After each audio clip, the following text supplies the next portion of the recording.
Current and current density, इस पे एक वीडियो लेक्चर जो अपलोड हुआ है वो आपको कितना समझ आया है आपके अंडरस्टैंडिंग चेक करने के लिए एक असाइनमेंट अटैच है, डिस्क्रिप्शन से डाउनलोड कीजिए और स्टॉप वॉच लगाइए अराउंड 30 मिनट की, ठीक है। और 30 मिनट की स्टॉप वॉच के अंदर देखिए कि 10 में से कितने क्वेश्चन आप सॉल्व कर पा रहे हो। एक बार सारे सॉल्व हो जाए तब इस वीडियो लेक्चर को देखिए, तब तक इस वीडियो को यहीं पे पॉज कर दीजिए, ठीक है। अब जो भी आगे कंटिन्यू कर रहे हैं, मैं उम्मीद कर रहा हूँ उन सब ने ट्राई कर लिया है और अपने सारे जो भी आपके आंसर हैं वो अलग से एक पेज पे लिखे हुए हैं, ठीक है। अब 1 बाय 1 आप अपने आंसर क्रॉस चेक कीजिए और कुछ मिस्टेक हुई है तो उसे क्रॉस वेरीफाई कीजिए। प्रॉब्लम नंबर 1, यहाँ पे करंट गिवन है, करंट और टाइम का रिलेशन गिवन है ये आपके पास, और इस टाइम इंटरवल के अंदर आपको चाहिए कितना चार्ज फ्लो हुआ, ठीक है। तो करंट और चार्ज में क्या रिलेशन होता है, करंट आई होता है आपके पास d q by d t. तो यहाँ से मैं डी क्यू को ऐसा लिख सकता हूँ I D T. Now integrating both side, तो टोटल चार्ज क्यू आ जाएगा। लिमिट आपके पास टाइम की गिवन है 0 से 2, और करंट की इक्वेशन क्या गिवन है, वो है 3 + 2 ऑफ टी, लिमिट 0 से 2। इंटीग्रेशन को आप दो पार्ट में डिवाइड कर सकते हो, 3 का इंटीग्रेशन अलग, तो 3 बाहर, अंदर 1 बचेगा, 1 का इंटीग्रेशन टी के रिस्पेक्ट में टी, लिमिट 0 से 2 प्लस 2 इंटीग्रेशन से बाहर टी का इंटीग्रेशन t²/2, लिमिट हमारे पास 0 से 2। यहाँ पर लिमिट पुट कीजिए 2 - 0 2, ये 2 से 2 कैंसिल आउट, 2 का स्क्वायर 4 - 0 का स्क्वायर 0, तो 6 + 4 7 कूलम, तो 7 कूलम चार्ज फ्लो होगा। ऑप्शन ए करेक्ट है, ठीक है। यदि आपका आंसर करेक्ट आ रहा है तो आप मार्किंग स्कीम +4 - 1 रखिए इंटीजर वाले, सिंगल करेक्ट में हमेशा। तो उम्मीद करता हूँ आप सब ने ये सही किया है। नेक्स्ट प्रॉब्लम बढ़ते हैं। एक करंट फ्लो हो रही है सॉलिड कंडक्टर के अंदर पी क्यू के अंदर, और पी टू क्यू करंट जा रही है, ठीक है। और आपको करंट डेंसिटीज पी और क्यू पे जो है उनका रेशियो चाहिए। करंट डेंसिटी आपको पता है ये क्या होती है, ये होती है करंट अपॉन एरिया, बढ़िया है। और यहाँ पे रेडियस आर, यहाँ रेडियस 2 ऑफ आर, तो यहाँ के यदि मैं एरिया ए मानूँ, एरिया होगा सर्कुलर वाले रीजन का πr², यहाँ रेडियस डबल है तो एरिया 4 टाइम्स हो जाएगा। और कंडक्टर के अंदर करंट एक जैसी फ्लो होती है, आप कहीं भी क्रॉस सेक्शन लीजिए, ठीक है। तो करंट एक जैसी फ्लो होगी तो करंट इक्वल है, जो एरिया का रेशियो होगा उसके आपके पास इन्वर्स में डेंसिटीज़ का रेशियो हो जाएगा। तो पी और क्यू पे डेंसिटीज़ का रेशियो कितना हो जाएगा, 1:4, which is inversely proportional to the ratio of area. तो सेकंड का आपका आंसर आ जाएगा 4th वाला। उम्मीद करता हूँ ये बहुत ही ईजी सी प्रॉब्लम थी, आपने सही की होगी। बस ये छोटा सा ध्यान रखना कि करंट एक जैसा रहता है, क्रॉस सेक्शन वेरी करेगा, नॉन यूनिफॉर्म रहेगा तो भी करंट उतनी की उतनी रहेगी, ठीक है। ये प्रॉब्लम नंबर 3 में बोला कि हमारे पास इलेक्ट्रिक करंट पास हो रही है एक यूनिफॉर्मली, वो भी solid cylinder of wire having radius R, और हमें करंट और रेडियल डिस्टेंस आर के अंदर रिलेशन चाहिए कि आपके पास एक क्रॉस सेक्शन ले रहा हूँ जिसकी रेडियस स्मॉल आर है, उतने में कितनी करंट फ्लो होगी। आपको पता है करंट डेंसिटी होती है आपके पास करंट डिवाइड बाई एरिया, यानी कि मैं करंट को ऐसा लिख सकता हूँ डेंसिटी मल्टीप्लाई बाई एरिया, और डेंसिटी तो एक जैसी है, यूनिफॉर्म ये मेंशन है, तो हमारे पास current is directly proportional to area हो जाएगा। और एरिया में लिख सकता हूँ πr², लिख सकता हूँ ना, तो हमारे पास current is directly proportional to r², ठीक है। ये स्मॉल आर रेडियस पे बात हो रही है तो आपके पास πr², तो ये आपके पास एक पैराबोलिक रिलेशन आ रहा है ना आई वर्सेज आर में, तो सेकंड वाला ऑप्शन करेक्ट है, ठीक है। उम्मीद ये थोड़ा सा एक बार सुन के अजीब सा लगता है, बट आप आराम से दोबारा पढ़ो क्वेश्चन को, बहुत आसान था ये, ठीक है। ओके बेटा। Current I through a conductor varies with time as shown in the figure, यानी कि करंट और टाइम का एक रिलेशन गिवन है और हमें एवरेज करंट पूछा है। कई बार हम जल्दबाजी में प्रॉब्लम देखते ही ये समझ लेते हैं कि भाई करंट और टाइम का रिलेशन है तो शायद चार्ज पूछा होगा, ठीक है, या फिर एवरेज करंट पूछा होता तो हमारा एक नेचुरल इंटेंशन होता है कि अपन initial plus final divide by 2 कर देते हैं। तो ऐसी बेवकूफ़ी बिल्कुल नहीं करनी। ये थोड़ा सा ट्रिकी है लेकिन बहुत ईजी प्रॉब्लम है। एवरेज करंट की बात करोगे तो आप ये लिखोगे ना, एवरेज करंट आपके पास हो जाएगा इफेक्टिवली कितना चार्ज फ्लो हो रहा है डिवाइड बाई टाइम इंटरवल, हाँ है ना। और टाइम इंटरवल तो आपको गिवन है t इक्वल टू 0 to 10, यानी 10 - 0 यानी 10 सेकेंड का। अब बस चार्ज कितना फ्लो हुआ ये पता चल जाए तो अपना आंसर आ जाएगा। और आपको पता है करंट वर्सेस टाइम ग्राफ का यदि अपन एरिया कैलकुलेट करेंगे इस ग्राफ का, तो इस ग्राफ का एरिया चार्ज को रिप्रेजेंट करेगा। अब एरिया की बात कर लेते भाई, ये एक आपके पास ट्राइंगल बन रहा है, इस ट्राइंगल का एरिया का फॉर्मूला था half into base into height. Base 2 है, हाइट आप पास 8 है, तो ये आ जाएगा एरिया 8। ये एक रेक्टेंगुलर शेप है जिसकी एक साइड आपके पास 8 है, दूसरी 6 - 2 यानी कि ये वाली 4 है। तो 8 × 4 कितना हो जाता है 32, तो इसका एरिया आ जाएगा 32। अगेन इस रीजन का एरिया आपके पास ट्राइंगल का फॉर्म लगाने पे 8, इसका भी एरिया 8, लेकिन ये एरिया आपस नेगेटिव करंट की वजह से है तो इसे अपन एरिया को नेगेटिव कंसिडर करेंगे। ये टाइम एक्सिस के बिलो है ना, तो इसे अपन नेगेटिव कंसिडर करेंगे -8। जब चार्ज की कैलकुलेशन करते हैं तो सारा एरिया विथ साइन ऐड होता है, ठीक है। अब आप विथ साइन ऐड करोगे तो क्या बनेगा 8 + 32 + 8 + -8, तो 8 + 32 दैट इज़ 40। 40/10 4 एम्पियर, तो हमारे पास 4 एम्पियर करंट फ्लो होगी। ऑप्शन बी करेक्ट है। यहाँ पे 5th वाली प्रॉब्लम के अंदर करंट और टाइम में रिलेशन गिवन है और हमें ये पता करना है कि 10 सेकेंड के अंदर कितना चार्ज फ्लो होगा, ठीक है भाई। करंट और चार्ज को रिलेट करने वाली एक इक्वेशन होती है that current I is basically rate of change in charge flow, और यहाँ से आप डी क्यू को ऐसा लिख सकते हो करंट आई × dt, और integrating both side total charge आ जाएगा। कितने सेकंड में चाहिए 10 सेकंड में, तो लिमिट आ जाएगी 0 to 10। अब एक काम करते हैं, करंट की एक्सप्रेशन लिख देते हैं। करंट की एक्सप्रेशन है I0 that is 10 plus alpha की जगह लिख सकता हूँ 4t, लिमिट 0 to 10।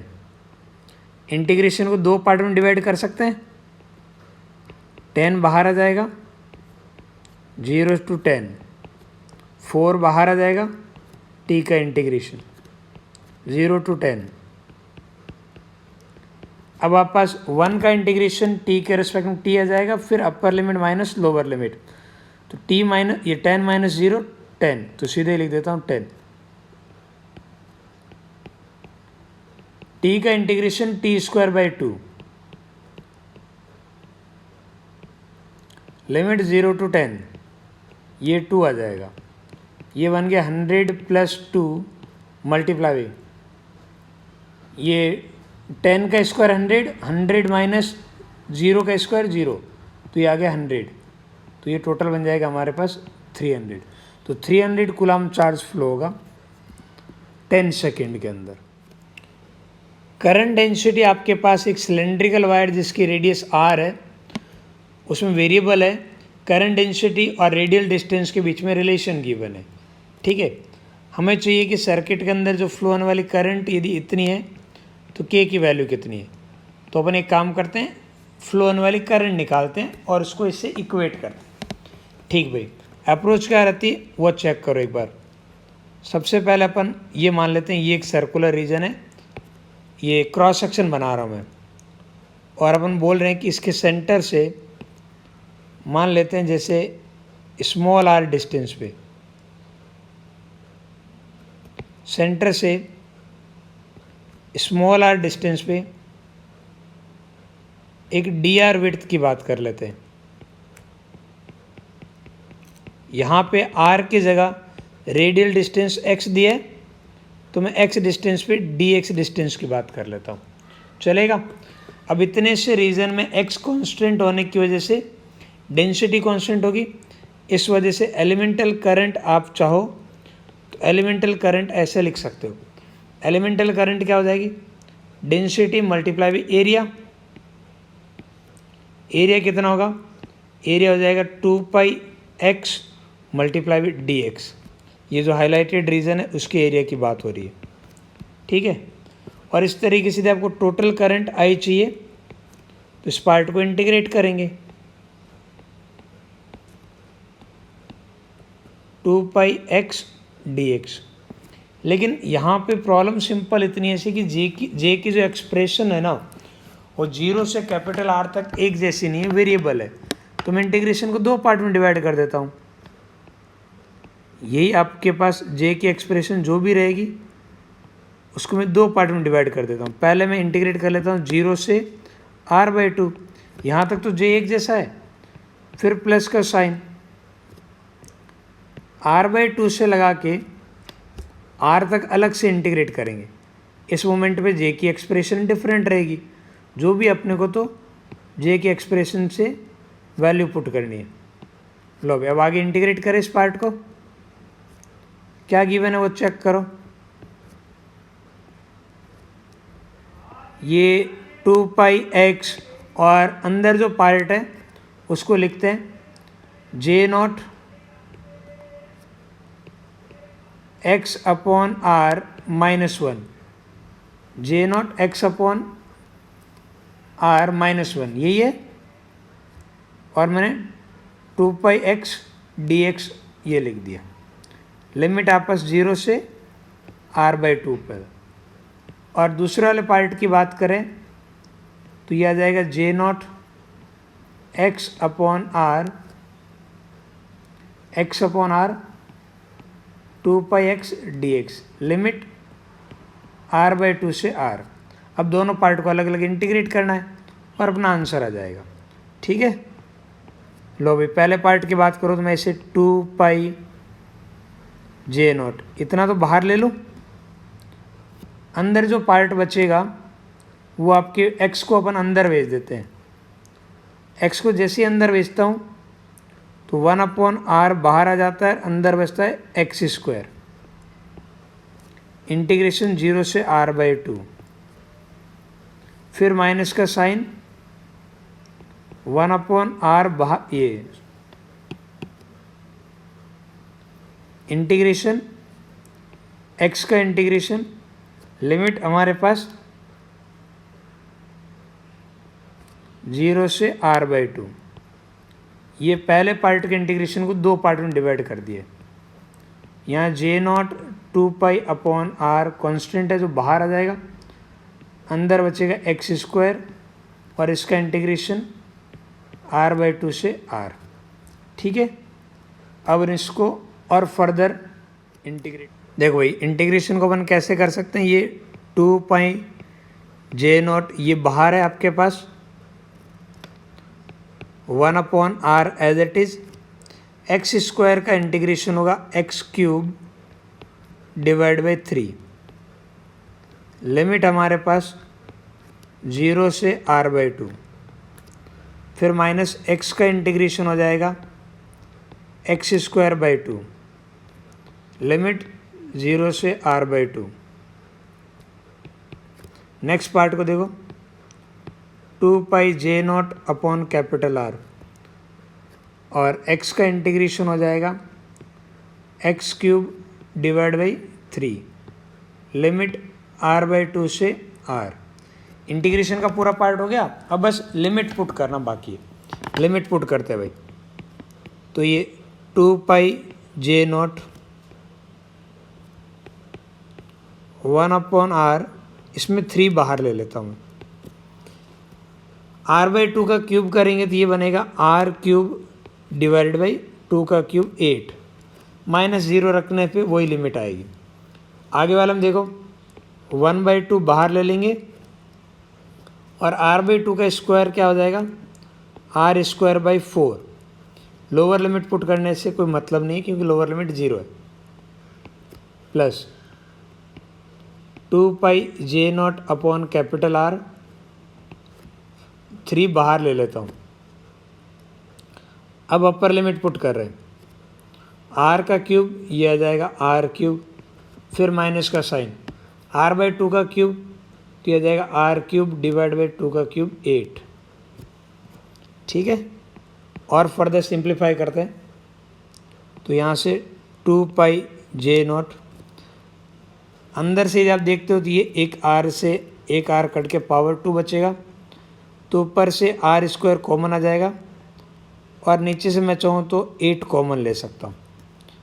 तो अंदर आपके पास बचेगा 1/3 -1, यही पार्ट बचेगा।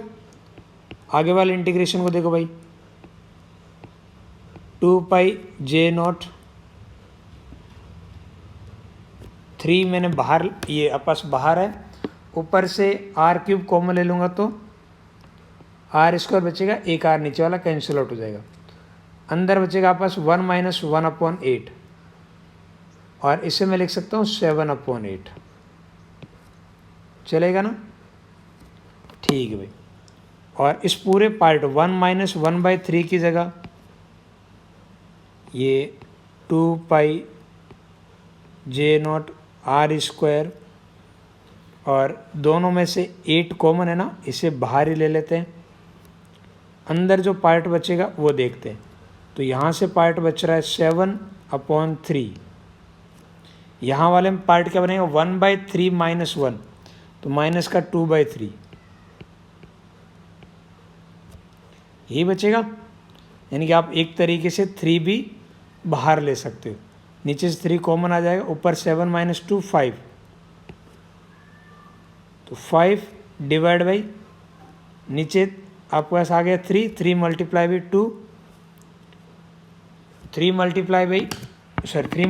8 24, और ऊपर आपके पास 2 है तो ये 5 × 2 सीधे 10 लिख दूँ तो ये आ जाएगा 10 पाई जे नॉट आर स्क्वायर। अब देख लो किस फॉर्मेट में गिवन है, इसे ऐसा भी लिखा जा सकता है 5 अपॉन आपके पास 12 पाई जे नॉट आर स्क्वायर। चेक करते हैं इसी फॉर्मेट में कुछ है क्या, तो आपका आंसर इसी फॉर्मेट में, तो के की वैल्यू कितनी आ जाएगी 5, तो जिनका आंसर 5 था वो करेक्ट था। आप इंटीजर वाले के अंदर नेगेटिव मार्किंग मत रखिए, +4 और 0 रख के इसको मार्किंग कीजिएगा। ठीक है, ये थोड़ा सा कैलकुलेटिव था, ये नहीं कहूँगा कि बहुत टफ था। ठीक है, बस थोड़ा calculation wise time taking problem थी, अदरवाइज प्रॉब्लम को ज़्यादा टफ नहीं थी। ठीक है, उम्मीद करता हूँ आप लोगों का आंसर सही आया था।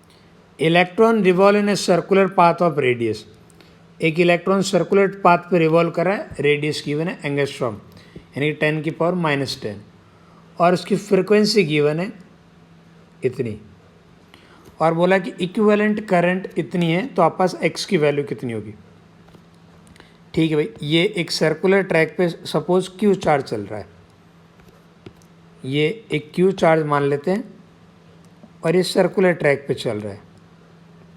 ठीक है, तो यहाँ पे कहीं भी मैं एक क्रॉस सेक्शन ले रहा हूँ तो इस क्रॉस सेक्शन से ये क्यू चार्ज पास होगा every capital T time which is time period.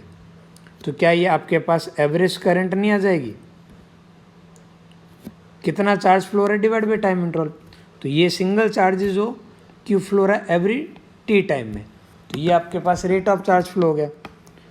और टाइम 1 टाइम पीरियड को मैं फ्रिक्वेंसी भी लिख सकता हूँ, और यहाँ पे चार्ज आपके पास इलेक्ट्रॉन हो रहा है तो इलेक्ट्रॉन का चार्ज ई होता है विच इज़ 1.6 × 10⁻⁻19, और फ्रिक्वेंसी गिवन है 5 × 10⁻15। यहाँ पे जब 1.6 को 5 से मल्टीप्लाई करोगे तो ये बन जाएगा 8, 8 × 10⁻⁻4। कंपेयर करोगे यदि आप तो x की वैल्यू कितनी आ जाएगी 8। अब ये जो रेडियस गिवन है ये सिर्फ आपको कंफ्यूज करने के लिए गिवन है, इसकी हमें ज़रूरत नहीं है। हाँ, फ्रिक्वेंसी गिवन नहीं होती तो हमें रेडियस और स्पीड की ज़रूरत पड़ती कैपिटल टी कैलकुलेट करने के लिए, या फिर बोलूँ फ्रिक्वेंसी को कैलकुलेट करने के लिए। बराबर है, तो ये बहुत ही आसान सी प्रॉब्लम थी। उम्मीद करता हूँ आप सबने सही कैलकुलेट किया। ये छोटा सा पार्ट था कि भाई यहाँ इसको देख के जो डर गए वो अलग बात है, अदरवाइज जो हल्का सा भी सोचोगे तो आपका आंसर करेक्ट आया होगा। 8th वाली प्रॉब्लम के अंदर अगेन हमारे पास करंट और टाइम का रिलेशन गिवन है और t को 0 से t को 1/200 इतने टाइम इंटरवल के लिए चार्ज पता करना है। और करंट होता है, ये चार्ज क्या होता है आपके पास, चार्ज क्यू होता है इंटीग्रेशन ऑफ करंट, यही होता है। और अपन लिमिट पुट कर देंगे 0 से 1/200। एक काम करो, करंट की वैल्यू जैसे ही पुट करेंगे 50 बाहर आ जाएगा, अंदर हमारे पास बचेगा साइन 100πt dt, लिमिट 0 से 1/200। अब आगे इसको आप फर्दर इंटीग्रेट करो, लिमिट पुट करो। इसे बड़ी एक दूसरे तरीके से दोबारा सोचो। जैसे आप t की वैल्यू यहाँ पुट करते हो तो अंदर वाला ये पूरा थीटा कितना बन जाता है, 0। और जैसे ये लिमिट पुट करते हो अंदर वाला पूरा एंगल कितना बन जाता है, π/2। अब आपको पता है साइन या कॉस का जो एक लूप बनता है ना, यदि पॉजिटिव वाला है नेगेटिव वाला, उसकी न्यूमेरिकल वैल्यू 2 की इक्वल होती है और आधे की 1 के इक्वल। यानी कि साइन का 0 से लगा के 90 तक का इंटीग्रेट करोगे तो वैल्यू 1 आएगी। तो भाई इंटीग्रेट क्यों कर रहे हो, सीधी वैल्यू पुट कर दो ना, तो ये आ जाएगा 50 × 1 दैट इज़ 50 कूलम। ठीक है, ऑप्शन बी करेक्ट हो गया। ठीक है, उम्मीद करते हैं सबको समझ आए। बिल्कुल एक सिमिलर प्रॉब्लम और देखिए, ये प्रॉब्लम आसान थी ऊपर वाला, लेकिन कई बार कुछ लोगों ने ऐसे डायरेक्ट इंटीग्रेट साइन का 1 नहीं लिखा होगा, थोड़ा टाइम लग गया होगा, और टाइम बिल्कुल बर्बाद नहीं करना चाहिए एग्ज़ाम में।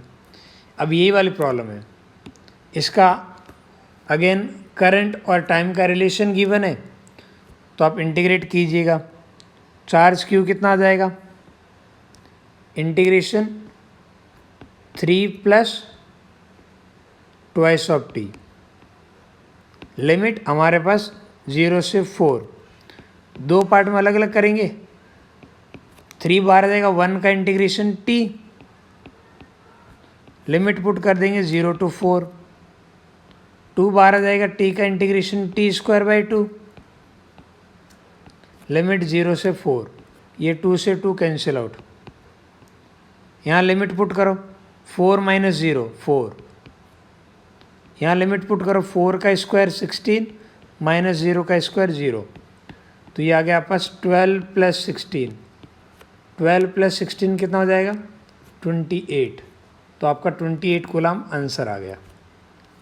ठीक है, और कोई दिक्कत तो नहीं है ना, बस इतनी सी बात है।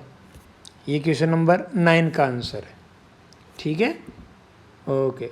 अब आगे नेक्स्ट प्रॉब्लम पे बढ़। इस वर्कशीट में जितनी भी प्रॉब्लम थी उसमें ये थोड़ी सी डिफरेंट प्रॉब्लम है। देखिएगा हमारी सोच यहाँ पे अप्रोच क्या रहेगी। ये आपके पास सपोज़ एक कोई भी आप सिलेंडर मान लीजिए, इसमें बहुत सारे चार्ज पार्टिकल है, ठीक है, और किसी एक चार्ज पार्टिकल की वैल्यू मान लेता हूँ Q है, और ऐसे total small n number of charge particle है पर यूनिट वॉल्यूम। ठीक है, और ये सारे चार्ज पार्टिकल एक v स्पीड से चल रहे हैं इधर की तरफ। तो आप कहीं भी यहाँ पे क्रॉस सेक्शन ले लेते हो, जैसे ये मैं एक क्रॉस सेक्शन ले लेता हूँ, तो इस क्रॉस सेक्शन से कितने चार्ज क्रॉस हो रहा है वही हमारे पास करंट होती है। तो t टाइम के अंदर यदि बात करो तो कितनी डिस्टेंस ट्रैवल होगी, t टाइम में v स्पीड से v × t, इतनी डिस्टेंस आपके पास ट्रैवल हो जाएगी। यानी इस रीजन के जितने भी चार्जेस थे उन सारे चार्जेस ने t टाइम के अंदर इस आगे वाले क्रॉस सेक्शन को क्रॉस कर दिया। यहाँ पे टोटल चार्जेस थे क्या, n नंबर ऑफ पार्टिकल थे यूनिट वॉल्यूम पे। तो ये वॉल्यूम कितना हो गया, आप क्रॉस सेक्शन एरिया a मान लेते हो, तो a × लेंथ, लेंथ हमारे पास v × t, ये आ गया टोटल वॉल्यूम। यहाँ पे v स्पीड है बेटा, और एक चार्ज पार्टिकल का चार्ज q है, तो ये टोटल चार्ज आ गया। ये टोटल चार्ज t टाइम के अंदर इस क्रॉस सेक्शन से क्रॉस होगा, डिवाइड बाई t करूँगा तो ये आपके पास आ जाएगी करंट।